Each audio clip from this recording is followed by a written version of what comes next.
Hello my dear teachers, welcome to handbook academy.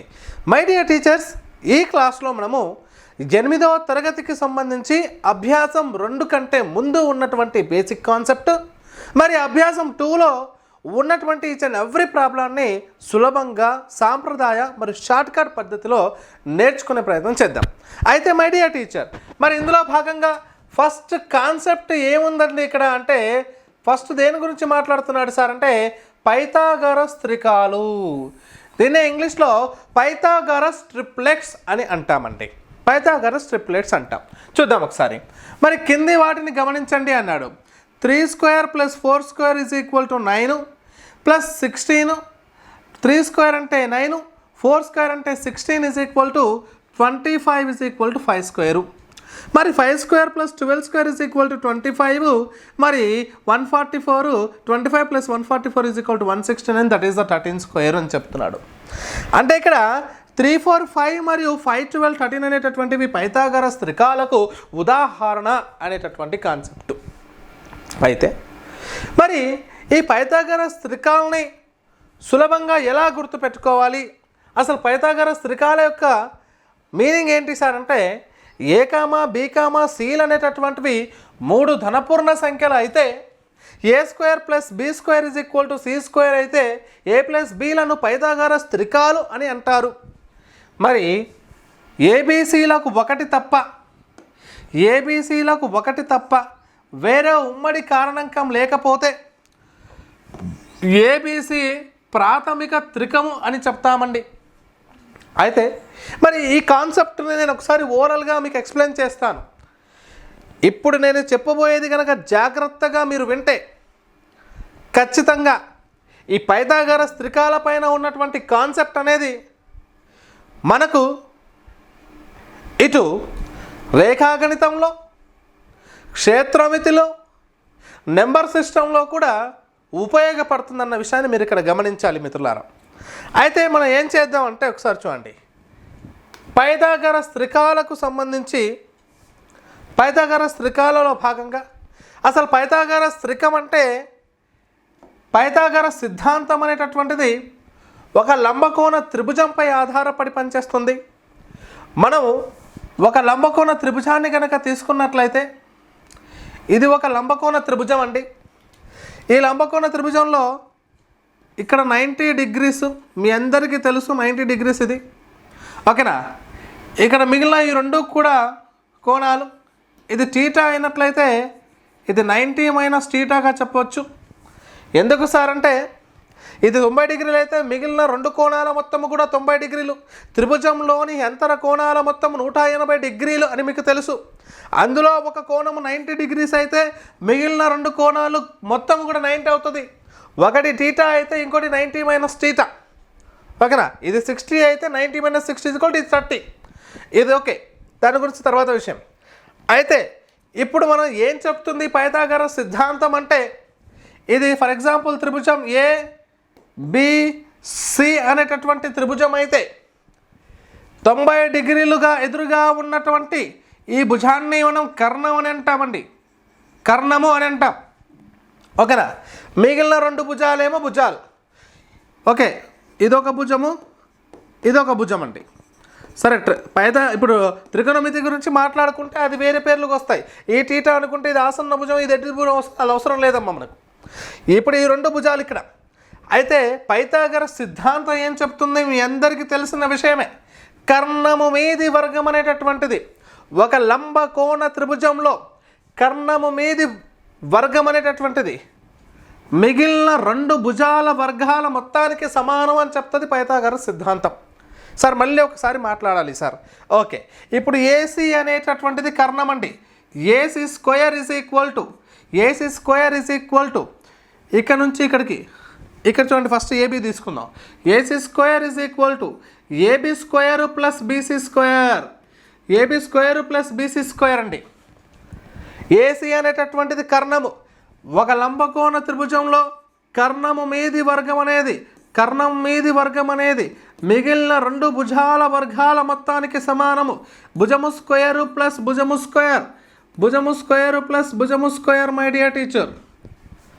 ఓకేనా. So కర్ణం మీది వర్గం ఈజ్ ఈక్వల్ టు భుజము ప్లస్ భుజము హోల్ స్క్వేర్. ఓకేనా. ఇప్పుడు ఈ సిద్ధాంతం ఆధారంగా పైథాగరస్ త్రికాలు అనేటటువంటివి పుడతాయి. ఎలా? అందులో మొట్టమొదటి పైథాగరస్ త్రికం ఏది? మొత్తం ఒకే ఒక్క కారణాంకం కలిగినటువంటి త్రికం ఏది సార్ అంటే 3, 4, 5. దీన్నే మనం ప్రాథమిక త్రికం అని చెప్పొచ్చు. ఓకేనా. ప్రాథమిక త్రికము, ప్రాథమిక పైథాగరస్ త్రికం ఏదయ్యా అంటే 3, 4, 5 అనేటటువంటిది ప్రాథమిక పైథాగరస్ త్రికముగా చెప్పవచ్చు. అయితే మై డియర్ టీచర్, మరి లంబకోణ త్రిభుజం గురించి మాట్లాడుకుంటే ఒకసారి మళ్ళీ చూడండి. ఇది ఒక లంబకోణ త్రిభుజం అని చెప్పాం కదా. మరి ఇక్కడ కర్ణం అనేది 5 సెంటీమీటర్లు, ఈ భుజం 4 సెంటీమీటర్లు, ఇది వచ్చేసి 3 సెంటీమీటర్లు. అంటే కర్ణము మీది వర్గం అనేటటువంటివి మిగిలిన 2 భుజాల మొత్తానికి సమానం అవ్వాలి. మరి ఈ కర్ణం ఎంత? 5 స్క్వేర్ ఈజ్ ఈక్వల్ టు 25. ఇప్పుడు 3 స్క్వేర్ ప్లస్ 4 స్క్వేర్ అంటే 9 + 16 ఈజ్ ఈక్వల్ టు 25. చూడండి ఇక్కడ ఏమొచ్చింది? కర్ణము మీది వర్గం అనేది మిగిలిన 2 భుజాల వర్గాల మొత్తానికి సమానమయ్యింది. ఇక్కడ 5 స్క్వేర్ అంటే 25, 3 స్క్వేర్ అంటే 9, 4 స్క్వేర్ అంటే 16.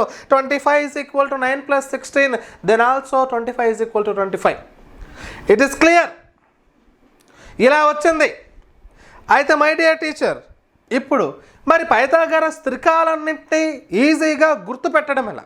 ఈ ఎగ్జామ్లో బిట్ ఎలా వచ్చడానికి అవకాశం ఉంది సార్ అంటే ఈ క్రింది వాటిలో చాలాసార్లు అడిగాడు. ఈ క్రింది వాటిలో పైథాగరస్ త్రికాన్ని గుర్తించండి అంటాడు. ఈ క్రింది వాటిలో పైథాగరస్ త్రికాన్ని గుర్తించండి అని అన్నాడు అనుకోండి. Option 1, option 2, option 3, option 4. ఇక్కడ వచ్చేసి 3, 4, 6. ఓకేనా. తర్వాత 5, 12, 13, 5, 12, 14, ఆ తర్వాత 7, 24, 26 ఇలా ఇచ్చాడు. సార్ ఇందులో పైథాగరస్ త్రికం ఏది అంటే మనం ఏం చేస్తాం? ఇవి కర్ణాలు, ఈ కర్ణం యొక్క వర్గం అనేది మిగిలిన 2 భుజాల మీద వర్గాల మొత్తానికి సమానముగా చేసుకుంటూ పోతే టైం తీసుకుంటుంది, టైం ఎక్కువ తీసుకుంటుంది. అంటే ఇప్పుడు పెద్దగా ఉన్నటువంటి విలువ ప్రతిదీ కూడా కర్ణముగా భావించాలి లంబకోణ త్రిభుజంలో. ఎందుకంటే లంబకోణ త్రిభుజంలో కర్ణం యొక్క పొడవే ఎక్కువ మిగిలిన 2 భుజాల కంటే. అయితే ఈ వర్గాల మొత్తాన్ని కనుక్కొని ఈ రెండింటి యొక్క వర్గాల మొత్తం దీనికి సమానం అవుతుందా, దీని వర్గం ఈ రెండింటి యొక్క వర్గాల మొత్తానికి సమానం అవుతుందా అంటే చేసుకుంటూ పోతే సమయం ఎక్కువ తీసుకుంటుంది. ఇక్కడ ఈ క్వశ్చన్ ప్రకారం ఆప్షన్ 2 ఈజ్ రైట్ ఆన్సర్. కానీ సులభంగా ఎలా చేయాలి ఆ కాన్సెప్ట్ ఇప్పుడు మాట్లాడుకుందాం. ఒకవేళ ఈ పైథాగరస్ త్రికానికి సంబంధించి n అనేటటువంటిది ఒక సంఖ్య తీసుకుంటే ఆ n అనేది మనకు బేసి సంఖ్య అయిన సందర్భంలో n అనేది అతి చిన్న త్రికము, ఇచ్చినటువంటి త్రికాల్లో చిన్న త్రికంగా భావించి ఆ n అనేది కనుక బేసి సంఖ్య అయినప్పుడు ఉదాహరణకు 3 నుంచి మొదలు పెట్టుకుంటాం. 1ని సమానంగా చేయకూడదు, nని 3, 5, 7, 9, 11, 13, 15 ఇలా బేసి సంఖ్యలో అయినప్పుడు మరి పైథాగరస్ త్రికాన్ని సులభంగా ఎలా ఫైండ్ అవుట్ చేస్తాం? ఇప్పుడు చూడండి మిత్రులారా, ఇప్పుడు నేనేమంటున్నానంటే ఫస్ట్ కాన్సెప్ట్ ఏంటి? For example n is equal to 3 అయితే, n ఈజ్ ఈక్వల్ టు బేసి సంఖ్య అయితే అప్పుడు ఏం చేయాలి సార్ అంటే n²/2 చేయండి. అంటే ఫార్ములాస్ అవసరం లేదు, గుర్తుపెట్టుకోవాల్సిన అవసరం లేదు. సింపుల్గా ఏం చేయండి సార్ అంటే దీన్ని 3²/2 చేయండి చాలు. 9/2 అంటే ఎంతమ్మా? 4.5. 9/2 అంటే ఎంతమ్మా? 4.5. చూడండి ఈ 4కి 4.5 అనేది 4కి 5కి మధ్యలో ఉందా లేదా? 4కి 5కి మధ్యలో ఉంది. తీసుకున్న సంఖ్య 3, తర్వాత వచ్చిన సంఖ్యలు 4, 5. ఇదిగో ఇదే పైథాగరస్ త్రికం, ఇది ఒక పైథాగరస్ త్రికం. Simple sir. ఇప్పుడు 5 కావాలి సార్. ఒకవేళ n ఈజ్ ఈక్వల్ టు 5 అయితే (2) చేయాలి అంటే ఎంత? 25/2 అంటే 12.5. ఏ రెండింటి మధ్య ఉంటుంది? 12కి 13కి మధ్య ఉంటుంది. 12.5 ఏ రెండు వరుస సంఖ్యల మధ్యలో ఉంటుంది? 12 అంటే పైథాగరస్ త్రికాలు 12, 5, 12, 13. ఇది పైథాగరస్ త్రికం. రెండొచ్చు తల్లి. రైట్. ఒకవేళ మనకు 7 అయితే అంటే చిన్న సంఖ్య 7 అయితే ఏం చేయాలి? 7 స్క్వేర్ బై 2. 7 స్క్వేర్ బై 2 అంటే 49/2. 49/2 అంటే 24.5. అంటే 24.5 ఎవరెవరి మధ్య ఉంటుంది? 24కి 25కి మధ్యలో ఉంటుంది. అంటే 7, 24, 25 ఇవి మీ పైథాగరస్ త్రికాలు. ఓకేనా? ఏమేమి నేర్చుకున్నాం సార్? బేసి స్థానాల్లో 3, 4, 5 నేర్చుకున్నాం. ఆ తర్వాత 5, 12, 13 నేర్చుకున్నాం. ఆ తర్వాత 7, 24, 25 నేర్చుకున్నాం. ఆ తర్వాత 9 వస్తే 9, 40, 41 అవుతుంది. ఓకేనా? ఇవి నోట్ చేసుకోండి మీరు. ఓకేనా? మీరు ఒకవేళ బుక్ పక్కన పెట్టుకొని రాసుకున్నారంటే ఆ బుక్ పక్కన రాసుకోండి. ఇది సులభంగా రాసుకోవచ్చు. సార్ ఇదంతా బాగానే ఉంది, కానీ ఒకవేళ సరి సంఖ్య అయితే, చిన్నది సరి సంఖ్యగా తీసుకుంటే ఇక్కడ n అనేటటువంటివి నాట్ ఈక్వల్ టు 1 and 2 గుర్తుపెట్టుకోండి. 1కి 2కి సమానం చేయకుండా మనం చేసుకోవాలి. ఇక్కడ n ఈజ్ ఈక్వల్ టు 4 అయినప్పుడు, n ఈజ్ ఈక్వల్ టు 6 అయినప్పుడు, n ఈజ్ ఈక్వల్ టు 8 అయినప్పుడు, n ఈజ్ ఈక్వల్ టు 10 అయినప్పుడు, n ఈజ్ ఈక్వల్ టు 12 అయినప్పుడు ఏంటి సార్ పరిస్థితి? ఇప్పుడు జాగ్రత్తగా వినండి. మనం ఇంతకుముందు ఏం చేసాం? n²/2 చేసాం. అంటే స్క్వేర్కి బై 2 చేయాలి, సింపుల్. ఇప్పుడు ఏం చేయాలి సార్ అంటే ఇక్కడ కూడా ఫార్ములా ఉంది. ఒకవేళ నోట్ చేసుకోండి. n/2 whole square plus r minus 1 చేయాలి ఫార్ములా ప్రకారం. n/2 whole square plus r minus 1 అంటే n అంటే ఎంత? ఇక్కడ 4. 4/2 whole square plus r minus 1. 2 1 జా 2 2 జా అంటే 2 స్క్వేరే. 2 స్క్వేర్ ప్లస్ ఆర్ మైనస్ 1 అంటే 2 స్క్వేర్ ప్లస్ ఆర్ మైనస్ అంటే 4 ప్లస్ ఆర్ మైనస్ 1. 4లోకి వెళ్ళి 1 తీస్తే 3, 4లో నుంచి 1 కలిపితే 5. 4 నుంచి -1 అంటే 3, +1 అంటే 4. ప్లస్ ఆర్ మైనస్ అంటే ఒకటి ప్లస్ చేయాలి, ఒకటి మైనస్ చేయాలి, ఇంకోటి ప్లస్ చేయాలి కదండి. సో మైనస్ చేస్తే 3, ప్లస్ చేస్తే 5. ఇచ్చినటువంటి సంఖ్య ఎంత? 4. 3, 4, 5 అనేది ఒక పైథాగరస్ త్రికం. సార్ ఒకవేళ 6 ఉందనుకోండి. 6 అంటే 6/2 whole square, 6/2 whole square plus r minus 1. 2 1 జా 2 3 జా అంటే 3 స్క్వేర్ ప్లస్ ఆర్ మైనస్ 1 అంటే 9 ప్లస్ ఆర్ మైనస్ 1. ఒకటి తగ్గించండి, ఒకటి పెంచండి అంటే 6, 8, 10 వచ్చింది. 6, 8, 10 వచ్చింది. అంటే ఇలా ఫార్ములా కూడా చెప్పొచ్చు. ఇదే దాన్ని ఫార్ములా లేకుండా ఏం చెప్తున్నాం? చిన్న సంఖ్య ఏది? ఈవెన్ నెంబర్ ఇచ్చాడు, ఆర్ ఇచ్చాడు. దీంట్లో సగం చేసేసుకోండి. సగం చేసి హోల్ స్క్వేర్ చేసి ప్లస్ ఆర్ మైనస్ 1 పెట్టుకోండి, అంతే.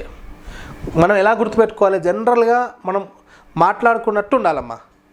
ఈవెన్ నెంబర్ ఇచ్చినప్పుడు ఇచ్చిన ఈవెన్ నెంబర్కి హాఫ్ చేసేయండి.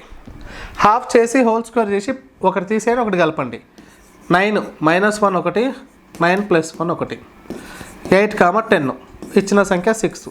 దిస్ ఈజ్ 6, 8, 10 అంతే. ఇప్పుడు ఇది చూడండి ఒకసారి. సార్ హార్డ్ నెంబర్ 11 ఇచ్చాడు సార్, ఇక్కడ 12 ఇచ్చాడు సార్. ఇప్పుడు ఏం చేయాలి సార్? పైథాగరస్ త్రికం ఏం చేయాలి చూడండి. 11 ఇచ్చాడు కదా, హోల్ స్క్వేర్ ఎంత? 121/2 కథం అంతే. 60.5 వస్తుంది. అంటే ఇది 61, ఇది 60, 61. 11, 60, 61. ఇది పైథాగరస్ త్రికం. అయిపోయింది సార్. ఒకవేళ ఈవెన్ ఇచ్చాడు కదా, ఈవెన్ ఇస్తే హాఫ్ చేసేసుకొని ఒకటి కలపాలి, ఒకటి తీసేయాలి. హాఫ్ స్క్వేర్ 36 - 1, 36 + 1 అంటే 35, ఇక్కడ 37. ఎవరు? 12 ఉన్నప్పుడు కథం. ఇలా చేసేస్తామండి. ఓకేనా? సో కాబట్టి ఇప్పుడు మీకు అన్నీ కూడా రాయిస్తాను, ఒకసారి జాగ్రత్తగా రాసుకోండి. మనం బేసి ఇచ్చినటువంటి సందర్భంలో 3, 4, 5, 3, 4, 5 సరి ఇచ్చినటువంటి సందర్భంలో మనకు సరి సంఖ్య ఇస్తాడు కదా. సరి ఇచ్చినటువంటి సందర్భంలో మనకేం చెప్తాం? ఇక సరే ఇంకో రాసుకుందాం. 5, 12, 13. ఇంకోటి 7, 24, 25. So 9, 40, 41 and 11, 60, 61. ఓకేనా? ఇవి రాసాం. ఆ తర్వాత ఈవెన్ ఇచ్చినప్పుడు సరి నెంబర్స్ అంటే ఈవెన్ నెంబర్స్, ఇదేమో హార్డ్ నెంబర్స్. ఈవెన్లో మీకు 4 అంటే 3 4 5నే కాబట్టి 6 నుంచి స్టార్ట్ చేసుకోండి. 6, 8, 10. ఆ తర్వాత 8 ఇచ్చినప్పుడు హాఫ్ చేసి ఒకటి హోల్ స్క్వేర్ చేసుకోవాలి. హాఫ్ అంటే 4, 4 స్క్వేర్ అంటే 16, 16లకి వెళ్ళి ఒకటి తీసేయండి, 16లకి వెళ్ళి ఒకటి కలపండి, అంతే సింపుల్. ఇప్పుడు 10 అంటే హాఫ్ అంటే 25, 5 స్క్వేర్ 25, ఒకటి తీసేయండి, ఒకటి కలుపుకోండి, ఓకేనా. హాఫ్ చేసి ఆ 5 వచ్చింది, 5 స్క్వేర్ అంటే 25, 25లకి వెళ్ళి ఒకటి తీసా, ఒకటి కలిపా. అసలు పెన్ను కూడా అవసరం లేదు తల్లి. సార్ 12 చెప్పండి. 12 హాఫ్ అంటే 36, హాఫ్ అంటే 36 అంటే డైరెక్ట్ వెళ్ళిపోవాలి, మళ్ళీ 2 సెకండ్లు వేస్ట్ చేయకూడదు. ఇక్కడ హాఫ్ అంటే 6 స్క్వేర్ అంటే 36, ఒకటి తీసేస్తే 35, ఒకటి కలిపితే 37 అయిపోయింది. చూడండి ఇక్కడ వరకు నేర్చుకున్నాం. కానీ నాకు డౌట్ సార్, నాకు ఒక చిన్న డౌట్ ఉంది. ఏంటి సార్ అదంటే, ఎగ్జామినేషన్లో అంటే బుక్లో లేని కాన్సెప్ట్ ఒకటి చూడండి. ఎగ్జామినేషన్లో బిట్ ఇలా అడిగితే ఏమని, ఏదైనా ఒక పైథాగరస్ త్రికానికి ఒక స్థిర సంఖ్యను కలిపినప్పుడు వచ్చేటటువంటి త్రికము పైథాగరస్ త్రికం అవుతుందా, ఒక స్థిర సంఖ్యను తీసివేస్తే పైథాగరస్ త్రికం అవుతుందా, ఒకే స్థిర సంఖ్య చేత గుణించినప్పుడు వచ్చే త్రికము పైథాగరస్ త్రికం అవుతుందా, ఒక పైథాగరస్ త్రికానికి ఒకే స్థిర సంఖ్య చేత భాగించినప్పుడు వచ్చేటటువంటి నూతన త్రికాలు పైథాగరస్ త్రికాలు అవుతాయా? మరి ఈ పైథాగరస్ త్రికాలకు చతుర్విధ పరిక్రియలకు మధ్య ఉన్నటువంటి సంబంధం ఏమిటి? ఈ కాన్సెప్ట్ ఇంపార్టెంట్, ఓకేనా. ఎలా చేయాలి అంటే ఒకసారి గమనించండి మై డియర్ టీచర్స్. మనకు బేసిక్గా 3 4 5 అనేటటువంటిది ఒక పైథాగరస్ త్రికం ఉంది. ఈ పైథాగరస్ త్రికానికి నేను +2 చేస్తాను ప్రతిసారి. +2 చేసినప్పుడు ఇది ఏమవుతుంది, 5 అవుతుంది, ఇది 6 అవుతుంది, ఇది 7 అయింది. మరి ఇది 5 6 7 అనేటటువంటి ఏర్పడేటటువంటి పైథాగరస్ త్రికము కూడా మరి ఒక 5 6 7 అనేది ఒక త్రికము. ఆ మూడు అంకెలు ఉన్నాయి కాబట్టి త్రికాలు అంటున్నాం. మరి అది పైథాగరస్ త్రికం అని పిలువబడుతుందా? దానికి రూల్ ఏంటి? కర్ణము మీది వర్గం అనేటటువంటిది మిగిలిన 2 భుజాల వర్గాల మొత్తానికి సమానం అవ్వాలి. మరి కర్ణం మీది వర్గము 7 స్క్వేర్ అయితే 49, 5 స్క్వేర్ 25 + 36. మరి 49 ఈజ్ ఈక్వల్ టు ఇదంతా అవుతుంది సార్ 31 61 అవుతుంది. మరి నాట్ ఈక్వల్ కదా ఇవి. అంటే ఏదైనా ఒక పైథాగరస్ త్రికానికి ఒకే ఒక్క స్థిర సంఖ్యను కలపడం చేత, ప్రతి త్రికాన్ని ఒక స్థిర సంఖ్యను కలపడం చేత వచ్చినటువంటి నూతన త్రికాలు పైథాగరస్ త్రికము కాదు. Clear, right. ఆ తర్వాత మరి ఎగ్జాంపుల్ 6, 8, 10 ఇది ఒక పైథాగరస్ త్రికం, మీకు తెలుసు, నేర్చుకున్నారు ఇందాక, ఓకేనా. 3 స్క్వేర్ 9 9 - 1 8 + 1 10 బరాబర్, ఓకే. మరి దీని నుంచి నేను 3ని సబ్ట్రాక్షన్ చేస్తా. 3ని సబ్ట్రాక్షన్ చేస్తే -3 చేస్తే ఇది 3, -3 చేస్తే ఇది 5, -3 చేస్తే 7. 3, 5, 7 పైథాగరస్ త్రికం అవుతుందా? కర్ణము మీది వర్గం అనేది మిగిలిన 2 భుజాల వర్గాల మొత్తానికి సమానం కావాలి.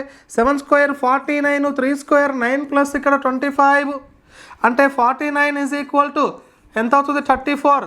They are not equal. అంటే ఏదైనా ఒక పైథాగరస్ త్రికం నుంచి ఏదైనా ఒక స్థిర సంఖ్యను తీసివేసినప్పుడు కూడా వచ్చేటటువంటి త్రికము పైథాగరస్ త్రికము కాదు, ఓకేనా. రైట్. మరి గుణకారము చేస్తే అవుతాయా అంటే ఒకసారి చూడండి మై డియర్ టీచర్. ఎగ్జాంపుల్గా నేను 3, 4, 5 అనేటటువంటి తీసుకుంటున్నాను. మరి వీటన్నింటికి ఇంటూ 3 చేస్తే వచ్చేటటువంటి త్రికము 3 3 = 9, 3 4 = 12, 3 5 = 15. మరి ఇది పైథాగరస్ త్రికం వస్తుందా అంటే కర్ణము మీది వర్గం అనేది మిగిలిన 2 భుజాల వర్గాల మొత్తానికి సమానం అవ్వాలి. అంటే 15 స్క్వేర్ అంటే 225, 9 స్క్వేర్ అంటే 81 + 12 స్క్వేర్ అంటే 144. మరి 225 ఈజ్ ఈక్వల్ టు ఇవి 2 యాడ్ చేస్తే 1 + 4 is equal to 5, 8 + 4 is equal to 12, 1 carry 1 + 1 2. Yes, equal అయ్యింది సార్. మరి ఇంకొక ఎగ్జాంపుల్ తీసుకుందామండి. ఇంకొక ఎగ్జాంపుల్ తీసుకోండి. ఫర్ ఎగ్జాంపుల్గా మన దగ్గర 7, 24, 25. ఇప్పుడు దీనికి ఇంటూ 2 చేస్తే ఇది ఎంత 14, ఇది 48, ఇదంతా 50. మరి 50 square is equal to 14 square plus 48 square అవుతుందా? 50 square is equal to 14 square plus 48 square. 14 square ఎంత? 50 స్క్వేర్ అంటే 2500 ఈజ్ ఈక్వల్ టు ఇది 196 ప్లస్ 48 హోల్ స్క్వేర్ అంటే మీకు ఇంకా నెక్స్ట్ స్టార్ట్ అవుతాయమ్మా స్టార్ట్ కట్స్, అవి చెప్తాను. ఇప్పుడు ఒకసారి చూడండి, 48 హోల్ స్క్వేర్ అంటే ఇదంతా 8 స్క్వేర్ అంటే 64, 4 స్క్వేర్ 16, ఇక్కడ 4 ఇంటూ 8 ఇంటూ 2, 4 8 జా 32 ఇంటూ 2 64, ఇక్కడ 64, ఇక్కడ 4 0 13 2304 ఇక్కడ చూడండి 2304. ఇది యాడ్ చేయండి, ఇక్కడ ఈ 4 ఇక్కడ పెట్టేసుకోండి అమ్మా. 200 2300 25 కదా, ఈక్వల్ అయింది కదా. ఎస్, అంటే దీన్ని బట్టి మనం ఏం డిక్లేర్ చేయొచ్చు సార్ అంటే, ఏదైనా ఒక పైథాగరస్ త్రికానికి ఒకే స్థిర సంఖ్య చేత గుణించడం వలన వచ్చేటటువంటి త్రికాలు కూడా పైథాగరస్ త్రికాలు అవుతాయి. am I right my dear teachers? And భాగాహారం చేస్తే ఏమవుతుంది? భాగాహారం చేసి చూద్దాం. భాగాహారం చేయడానికి ఒక ఎగ్జాంపుల్ తీసుకుంటా. 6, 8, 10. ఇది మీ అందరికీ తెలుసు, ఇది పైథాగరస్ త్రికం. డివిజబుల్ బై 2 చేయండి. డివిజిబుల్ బై 2 చేస్తే 3, 2 చేస్తే 4, 2 చేస్తే 5. ఇది ఆల్రెడీ తెలుసు. ప్రైమరీ పైథాగరస్ ట్రిప్లెట్, ప్రాథమిక పైథాగరస్ త్రికము. ఎస్ అండి, భాగాహారము చేస్తే కూడా మీకు వచ్చినటువంటి త్రికాలు పైథాగరస్ త్రికాలు అవుతాయి. ఓకేనా మై డియర్ టీచర్స్? సో ఈ రకంగా మనం మాట్లాడుకుంటాం. ఫైనల్గా ఏం మాట్లాడాము సార్ అంటే, ఏదైనా ఒక పైథాగరస్ త్రికము ఏబిసి కనుక అయినట్లయితే ఆటిని వీటన్నింటినీ ఒకే సంఖ్య చేత కలపడము లేదా తీసివేయడం చేసినప్పుడు పైథాగరస్ త్రికాలు ఏర్పడవు.